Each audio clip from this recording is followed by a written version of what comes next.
In this episode, I'm going to talk how we can create a new episode for a patient who has been already registered in our system, and how we can set the parameters of an episode. This can be a inpatient or a institutional bear case episode, or it can be an outpatient or episode in the community or a GP visit. Uh, let's see how we can do this.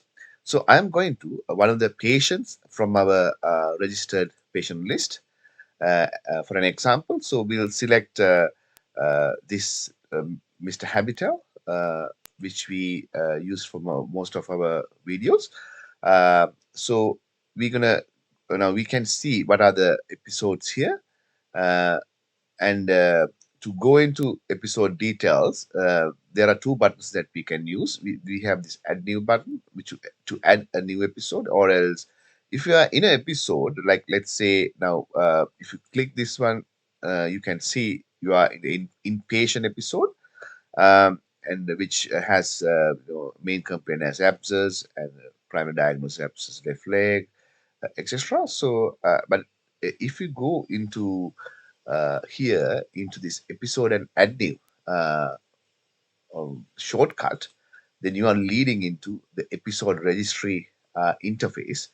If you click one here, and if you go to the this shortcut, directly you will be directed to this the information of that particular episode. Or else, let's say if you don't have any selection here, or else if you like this, if you click this, or if you click this button, then you will go into a blank uh, interface of the patient episode of care, which you are about to register a new episode for this patient. Now if you go down here, you can see uh, what are the already registered episodes for this patient, and how what are the end dates and other information around that episode. So let's say now I'm going to create another inpatient episode um, under rehabilitation for this patient. So that's what I'm going to set now.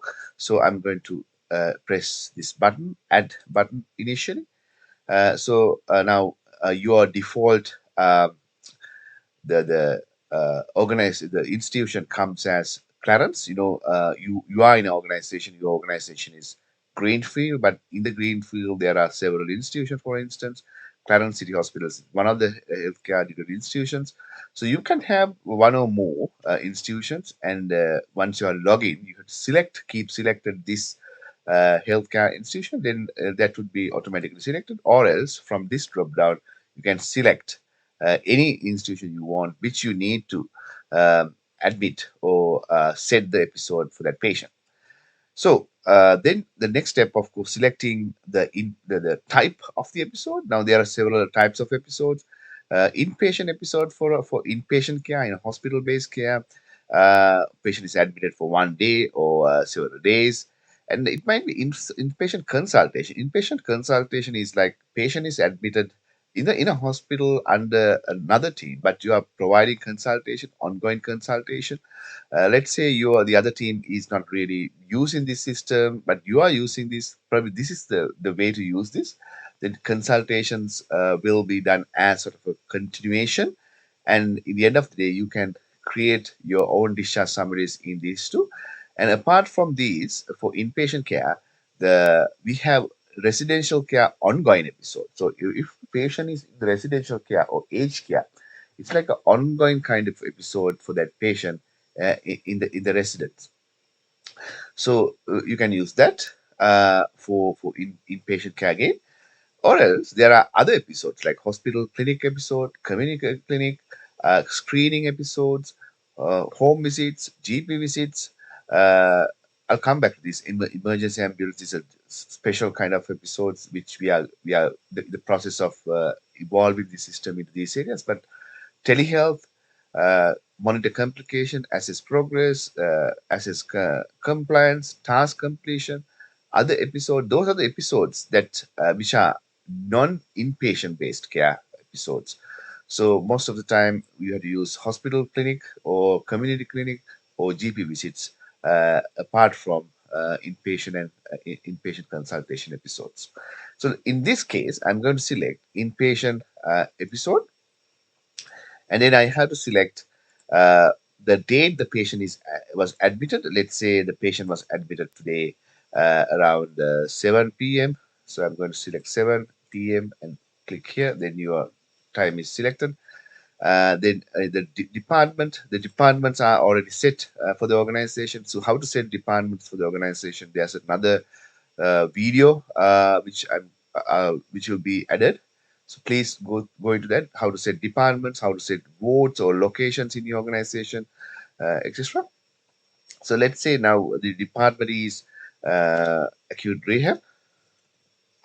So let's say rehab, rehabilitation, and then once you select there, this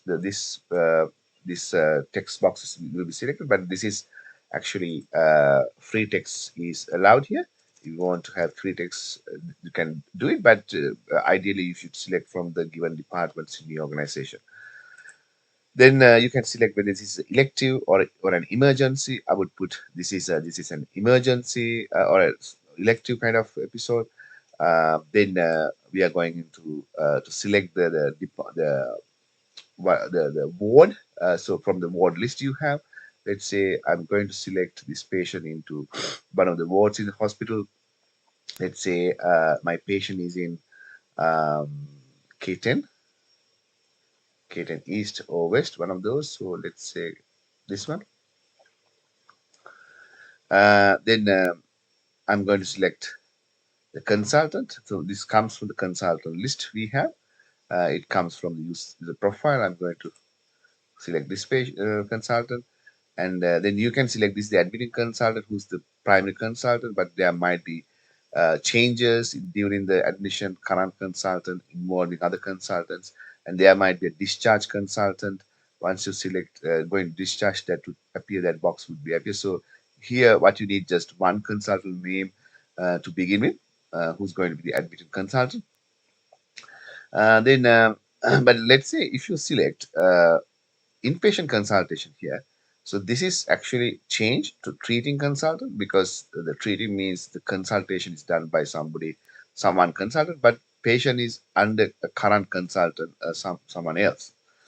Uh, let's say if this is hospital clinic episode, the responsible clinician comes like this. It might be a clinician or a consultant, and then apart from that, so you can see seen at clinic by another person. It might be uh, uh, um, uh, a doctor or a nurse, nursing practitioner, somebody, but there should be a responsible clinician. So I'm going to change this back to inpatient, and then we have these.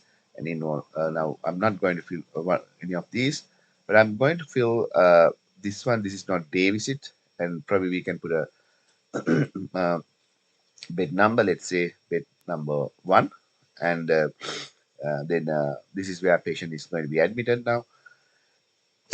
Then we have uh, we have admission from details. So let's say patient is admitted from the community, and then we have a complaint during the admission. Now here, the complaint, there's a terminology list which you can select. Let's say complaint is uh, back pain.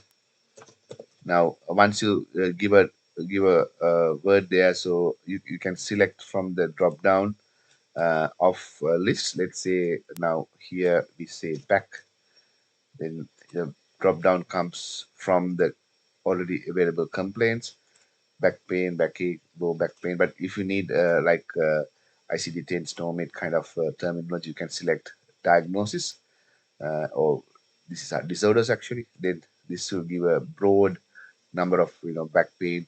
Let's say this is lumbar back pain. This is more useful. So then you have a proper terminology in your complaint. But you can then the primary diagnosis, again, it's going to be something like this, lumbar. We're gonna select now, take this the cursor away. Then you can see all the uh, possible possible uh, um, diagnosis around that. So I'll select this acute osteomyelitis lumbar spine. So this might be the cause for the diagnosis in this level, but the diagnosis can be confirmed, or else it can be tentative. You can select that if you want. Then you can give the other details like transferred from residential care, or wherever you can put that input, or else you can just leave it blank. But I'm going to put the onset. Onset may be let's say this has been started like a few months back. Let's say something like this. Then your onset date is set now. Now all the details are completed, which are needed, essential details. So remarks, you can put something like for the administrative purposes, what sort of whatever, you can put a remark if you want, but you can leave it blank. Uh, Notify the relevant care provider. So this is like sending messages to care providers who are involved if this is a readmission. This is not applicable in this case. So I'm going to save and finish it off. So save. Now successfully, it says successfully updated. Now we can see our inpatient episode for rehabilitation is just created. So now our patient is created here. Um, if we need to edit something here, you can go to edit, and simply you can uh, came from something like this. So for example, so I'm putting that bit to for the saving for the demonstration purposes. Now it's saved. Now your episode is created. Now you can see um, now inpatient based care episode is created. Now I'm going back to my patient again. Now you can see here how this is created, um, and um, this is you are in the episode now. Your the basic information that you have entered there are already available, but you can keep inputting information, and you can use the other functions of the episode as given here. We can go step by step. I'll give more details as we go ahead in upcoming videos. Thank you.